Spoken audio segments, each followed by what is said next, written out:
Hi, it's Greg here, Darren at Falsey Works. I'm just going to go through a little video with you, which I'm going to do now. As many of you know, we all use Lipos, and for what they are, they're fantastic. Power's great, lasts for a lot longer than the old NIMH batteries. The only problem is with Lipos, you've got to look after them. You can't undercharge them, you've got to store them properly, and you've got to put them into store mode on the batteries when you do it, so you've got to look after them. But most of all, some of us are all a bit, you know, we want them, we don't want them, we're worried about them catching fire and all this sort of thing, not used properly, not charged. What I did, I was quite worried about that sort of thing, so I was looking around for something that I could store my batteries in. You know, I've got a few Lipos, and you know, you start off with a little metal tin, which is probably I don't know, something like this. You know, just a little metal tin. Put your batteries in. If you've got one or two, works all right for a little while. But then you've got to think, well, I've got quite a few. So I had to look around for like battery storage things, and couldn't see any. But they're very expensive, and all I did was battery bags. I thought, well, if you've got 5 or 6 Lipos in a bag, not very good. So I decided I could make my own one. I looked on YouTube, obviously, like we all do, look at other, and I saw a guy had actually built his own Lipo container. So I thought I'd do the same. So this is what I built. It's quite heavy, but it's a metal box like this. I'll put a handle on it. It's actually an old cabinet, metal cabinet that I found. So what I did, I'll open it up so we can just put this way a little bit this way so you can see. Oh, gone a bit funny now, sorry guys. So anyway, that's a bit better. So anyway, we'll open it up. It's an old metal cabinet with a lid on it. Obviously all my batteries are in here. Just quickly get them all out. So we've all got a few of these, the old Lipo. We want to keep them safe, and also want to keep our houses safe. We all see the horror stories that what happens when you don't charge them properly, or they get a bit puffy, and then people, do I charge them, do I not charge them, do I throw them away? There's always a bit of a thing with them, isn't there? So anyway, what I did, I got this metal box. First thing I did, obviously it's got to be fairly flame proof. A lot of people use like ammo boxes, and it's great, brilliant. So I want something a little bit better than that. So I got this. What I did first of all, obviously cleaned it all up, and I lined it with this. Now this is plasterboard that you use in your house. I've got hold of some old offcuts of plasterboard from a builder, but you can get and we all know that obviously in your house all the plasterboard is flame resistant, flame proof. It's got to be. So in America I think they call it drywall or whatever, but same sort of thing. So I got this. So I decided what I'd do. I cut it up into bits and glue it into the box. So I obviously cut a big bit out there, glued it onto there with some Gorilla Glue, really good stuff. Inside I did the bottoms first, cut out the sides, one in the middle like a partition so you can split everything if it happens, and then I glued it all in.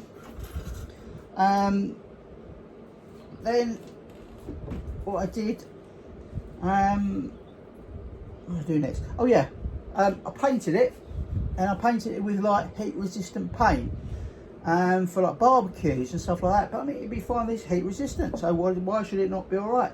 So when I'd done all that, I thought, well, it's got to have some vents in it, so I made lots of holes in it, drilled holes all over it, back, front, sides, everywhere, because if it's going to be a fire, it's going to be in here.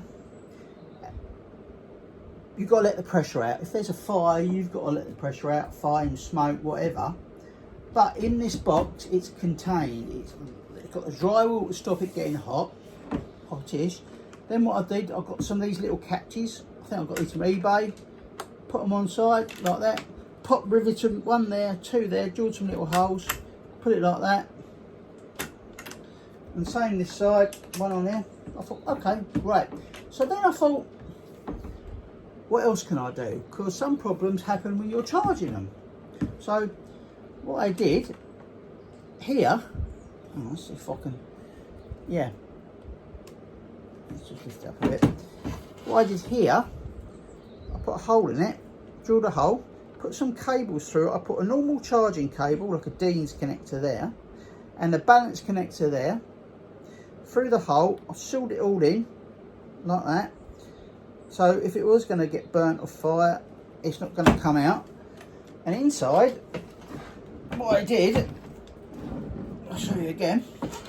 Here, I actually made the balance lead and the Dean's connector go through. So if you want to charge your battery in your box, you can. So you just get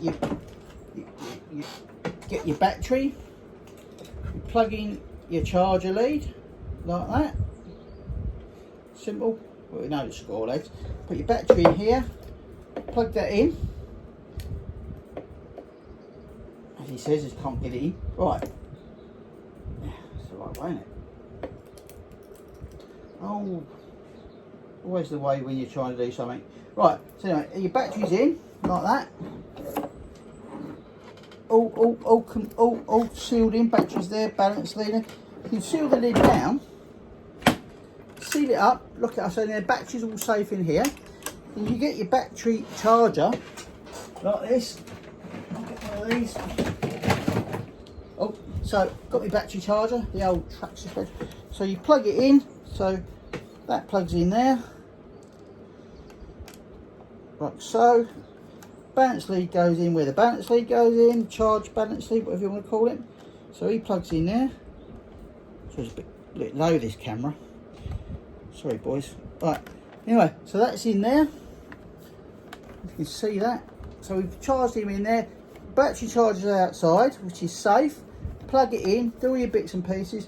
Battery's being charged in the box, so you know it's safe. Anything that happens in there, it's not going to burn your house down or wherever it is. Battery charger safe outside the box.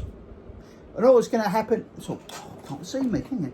So all that's going to happen there is that if there is a fire, it's going to be in here, not in your house.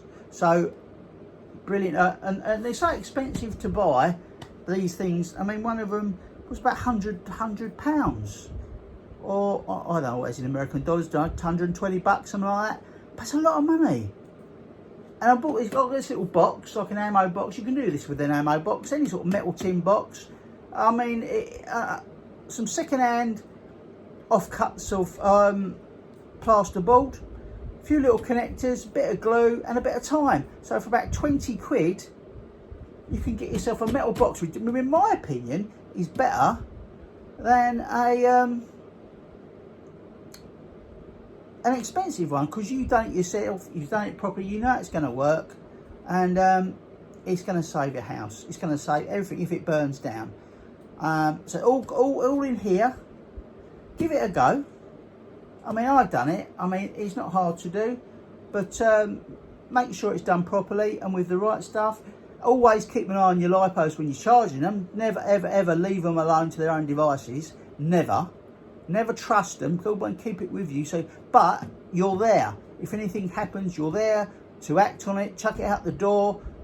Just get rid of it if you see smoke. But it's in here, which is the beauty. Nothing can happen, and you're safe. So anyway, if you want to try this out, give it a go. Like and subscribe to my videos, and probably I'll see you guys in the next one. Cheers, boys. Bye bye.